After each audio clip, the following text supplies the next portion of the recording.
My female 31, husband 34, recently found a job and is now officially the breadwinner, and I am a stay-at-home mom. He has been complaining about getting up in the morning and not getting breakfast in the past few days.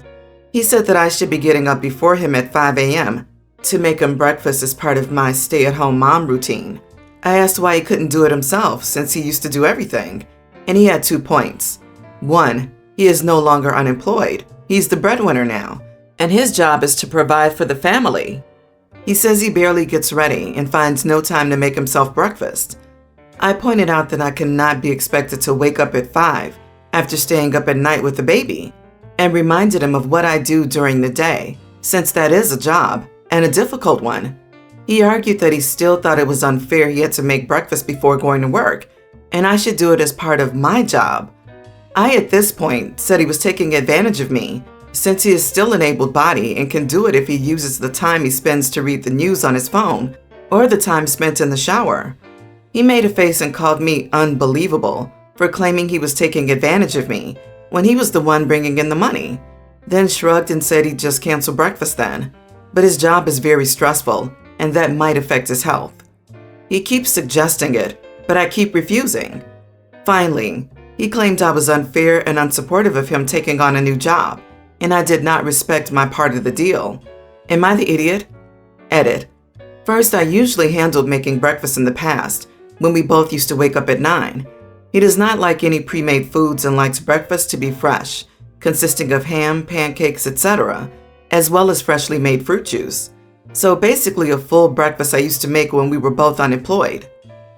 I was having a crap day at work. Then I read this. I feel a lot better that I'm not the joke that your husband is. You are not the idiot, OP. He needs to grow up and take care of himself. If not, he can stay up all night with the baby so that you can cook him breakfast. Fair is fair, right? Otherwise, you should work on learning how to pour cereal and milk into a bowl. It's something that requires him to remove his head out of his butt, though. So just warn him of this beforehand. I read her edit. Who on earth expects this kind of effort at 5 in the morning? What century is this dude living in? It takes less than 5 minutes to throw a bagel in the toaster or grab a protein bar for the car ride. I don't know anyone who eats a hot breakfast every day. I think the bigger issue here is that he has thrown "I'm the breadwinner" in your face multiple times. That is not okay. But I obviously agree that it is ludicrous to expect you to wake up at 5 a.m. and make him a big breakfast when you're working more than full time, taking care of a baby. Screw that, he's a grown man. He can make himself eggs and toast in 10 minutes. Was being a stay-at-home mom his idea, or was it mutual? I'd be rethinking that if I was in this situation. Not the idiot. Also recognize his, "well, if you don't make me breakfast, I'll skip it, and that might make me sick," is a manipulation tactic that is super unhealthy. He wants you to serve him despite staying home to take care of and raise the kids, while I'm assuming also taking care of the cleaning, cooking, and general house maintenance. Your husband is the idiot here, and I would be wary of other red flags he displays. Not the idiot. If my wife did this to me, she'd be looking at divorce papers. I'm not your parent. Did mommy make his pancakes with smiley face whipped cream before a state capitol test? Good. Now mommy can do that again when you get kicked out of the house. Stay firm and buy him some ointment for his knuckles. They must hurt from dragging on the ground. My sister, 25, and I, 25 female, were very close when we were young, but things changed when our father passed away and our mother had to raise us alone. She, according to me, has always favored my sister over me.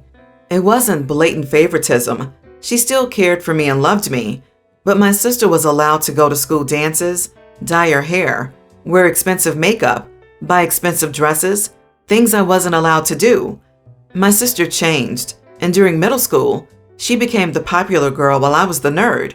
She often ridiculed me during school, and I complained to my mother about this. She comforted me but never really did anything about the situation. This built up a resentment inside me for my sister. Every day when I went to school, I had to face her bullying. However, I convinced myself that what she was doing right now didn't matter, that I would end up happier in life because I worked way harder than she did and would end up successful. I got into my dream college after school, and my mother was really happy for me. But at the same time, my sister had failed in some of her subjects and had to repeat the year.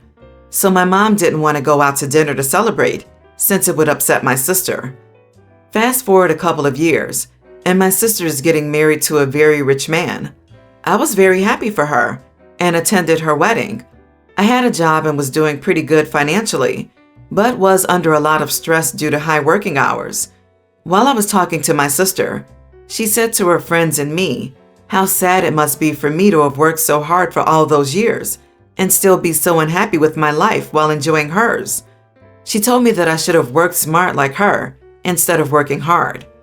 I got very angry at her and told her that failing school and then deciding to drop out of college was not working smart, and that not everyone was as lucky as her to be born with a pretty face and get married to a rich guy they met on Tinder, even though she was a loser. After that, I left. Later, I got a call from my mom telling me that my sister had started crying after what I said to her, and I ruined my sister's special day due to my jealousy. She told me not to show my face to her before I was ready to apologize. What my mom said was true. My mom's subtle favoritism towards her, her popularity in school, the fact that she has a husband and I'm lonely, and the fact that I've had to work hard all my life and still work 12 hours a day to earn money, while she gets served everything on a silver platter while sitting at home, has made me very jealous of her. Am I the idiot? Not the idiot. Your sister rubbing her success in your face while demeaning your hard work is horrible. And like the previous comment said, he will likely replace her once her hubby finds the next pretty face, especially if she has the personality and entitlement you describe. Not the idiot. She disrespected you and your hard work, insulted you, then flaunted her success. Marrying rich isn't anything to be proud of as an accomplishment. She's just leeching off her spouse. You fired back. For your mother to take you to task but not her is horrible. I'm sure it was all crocodile tears on the part of your sister. Cut these toxic people from your life. If your mother plays favorites, she isn't worthy of your love. I suggest that you consider therapy. You admit that you are jealous and lonely, and you have resentment towards your family due to bullying and neglect. Now is the time to live your life. Living well is the best revenge.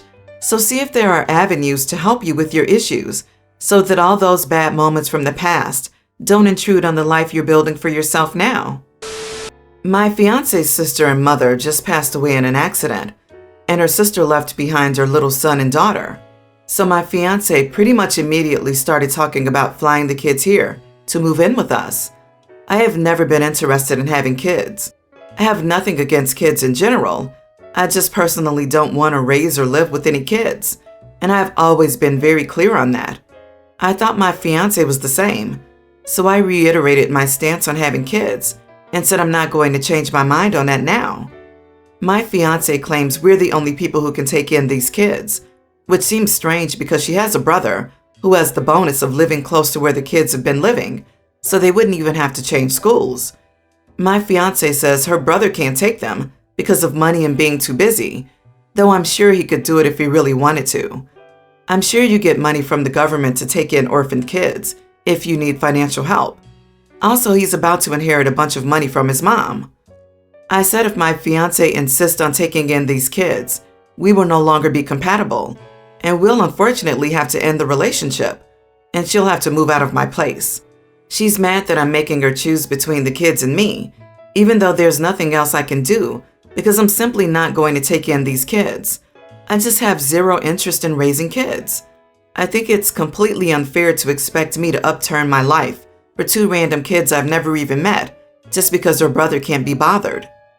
She claims I'm basically saying the kids have to go to foster care, or I'll kick her out and leave her with nowhere to go and two kids to care for, which is a bit dramatic because, again, they have an uncle.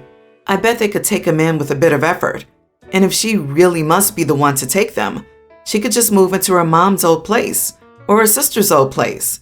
She's also saying that I'm threatening to break up with her and kick her out right after her mom and sister died, but I don't see that I had a lot of choices since she was ready to bring two kids into my place, and it was either tell her my stance now or wait until she's already moved them in.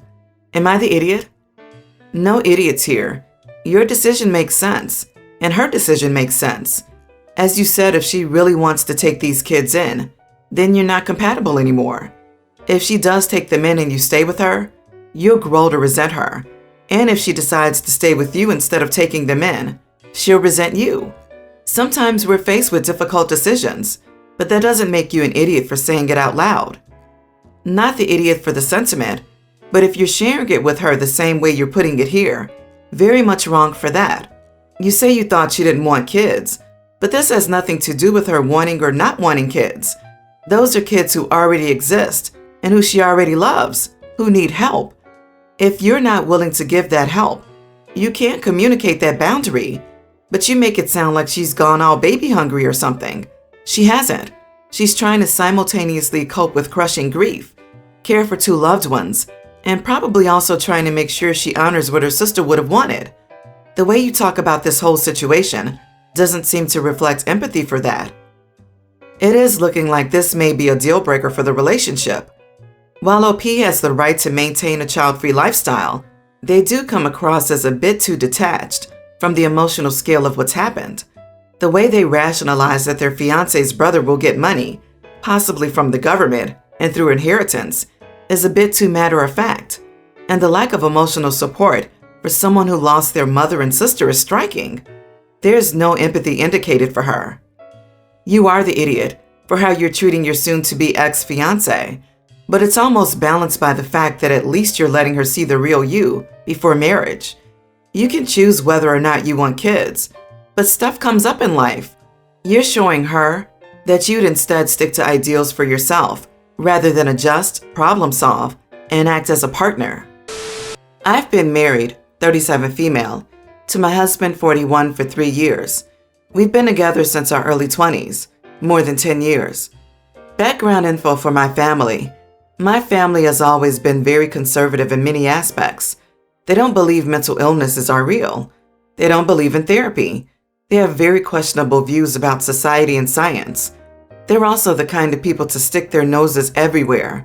I never got along with them growing up, and I realized how toxic they could be. I distanced myself from them when I moved for uni back then, but I still have contact. They're part of my life, just not as much. They also made huge scenes at my and my husband's wedding, and there were huge fights all around.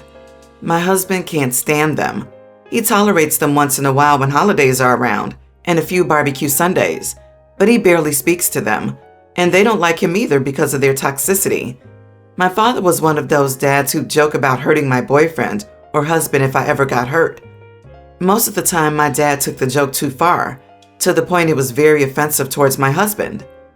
This past Sunday, we went to a family barbecue. My brother and sister-in-law were there too, along with my parents, uncles, aunts, and a few cousins.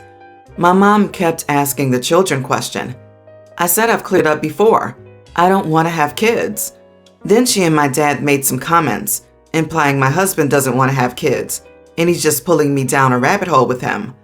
I laughed uncomfortably but didn't respond. My husband got upset that I didn't defend him against my parents, and claims I always let them walk all over me, and he's caught in the crossfire too every time, because I never speak up. He then went on a rant about all the reasons he can't stand my family.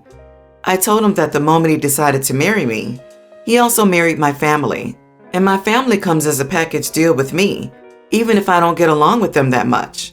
He says I'm TA for saying that to him and never defending him. Am I the idiot? You are the idiot. Your priority should be your husband, your chosen family. The fact that you won't even defend him, and in this case, continue to let your family blame him solely for something you both decided on, says a lot. Double asshole points if you don't even like your family and have minimal contact, but still expect your husband to sit there and take all the heat from them? You are the idiot. You're an adult who has made a decision not to have children, yet your parents ask you. You become shrink yourself down and let your husband get the brunt of their comments. It's cowardly to throw him under the bus via silence because you can't speak up for yourself. It's bad enough for him to have to deal with your toxic parents. He shouldn't have to deal with a partner who can't speak up for themselves. If you don't like or get along with your family and you think they're toxic, why you even choose to associate with these people? All they do is continue to belittle you and your husband. He married you, not your family. And once you married him, he had to come before the rest of your family. Honestly, if my wife pulled your attitude about things, we'd have been divorced a long, long time ago. If you don't stand up for him, get a divorce, because he deserves a wife that will have his back. I, 27 female, have been seeing my boyfriend, 29, for about 9 months. I think things are going well, at least for the most part. However, there is just one small bone of contention between us. A few months before we met, I had ended things with another man. He was a full 17 years older than me, and we had been together for a couple of years before the age difference eventually caught up with us, and I broke it off with him. During my past relationship, my ex-boyfriend had gifted me a jeweled bracelet for my birthday. I loved it. I loved the way it looked, and I ended up getting attached to it. So I wear it pretty much always, unless I'm showering or exercising. I even sleep with it on. Maybe that's strange, but I like having it on, for whatever reason. It wasn't wildly expensive. I wouldn't wear it all the time if it were, but it has some value. My current boyfriend didn't really notice the bracelet at first, but eventually he did. Once he did, he asked me about it, and I told him where it came from. He said, "Really? Why are you still wearing jewelry from your ex? That's not normal." I have no idea whether or not it's normal, but I just like the bracelet again. It was a gift, and me wearing it has nothing to do with my ex. But my boyfriend has asked that I at least not wear the bracelet around him, because now he can't unknow that it was a gift from my ex. I think he's silly, but although he won't say it, I get the feeling one of his issues is that my ex was fairly well off, while my current is still largely getting his feet under him in his career and can't afford to give me something like the bracelet. Am I the idiot? Not the idiot. Women do not need to throw away their entire past just because they get a new boyfriend. This is ridiculous. You cannot be expected to toss every artifact associated with men from your past. You would have to trash a large number of your belongings after every single relationship. And what about this guy? Does he have anything in his possession that has ever come in contact with a previous girlfriend? Has his mom ever bought him a gift that he still has? Does he have any female friends? Where's the line drawn? Surely this isn't serious. How can you possibly think that gifts from family members would cause any of the same issues as those from ex-partners? The line is completely clear and obvious. You may not agree with it, but it's not blurry at all. It's a bracelet, not an engagement ring. You aren't wearing it to remember the previous relationship. You wear it because you like it. His insecurities are not your fault. No idiots here. I'm conflicted on this one. On the one hand, he has no business telling you what to wear, and you enjoy it. But on the other hand, I can understand that that could feel kinda icky, with you being so attached to an item gifted by an ex. Neither of you is in the wrong, but if you become serious, maybe let him replace it with something you like just as much. Build some memories, not because you're obligated, but it would be a nice gesture. You are the idiot. It is a very difficult one. I feel like the comments are almost equally divided. However, it is not that one person attaches meaning to the bracelet and the other doesn't. Instead, people seem to be split down the middle on if a piece of jewelry holds that kind of meaning or not. To me, you're in the wrong because you understand the several reasons why your boyfriend is taking issue with the bracelet, and you equate not agreeing with him to not even looking for a compromise. Try anything else except just ignoring a loved one's genuine feelings because you think something is pretty.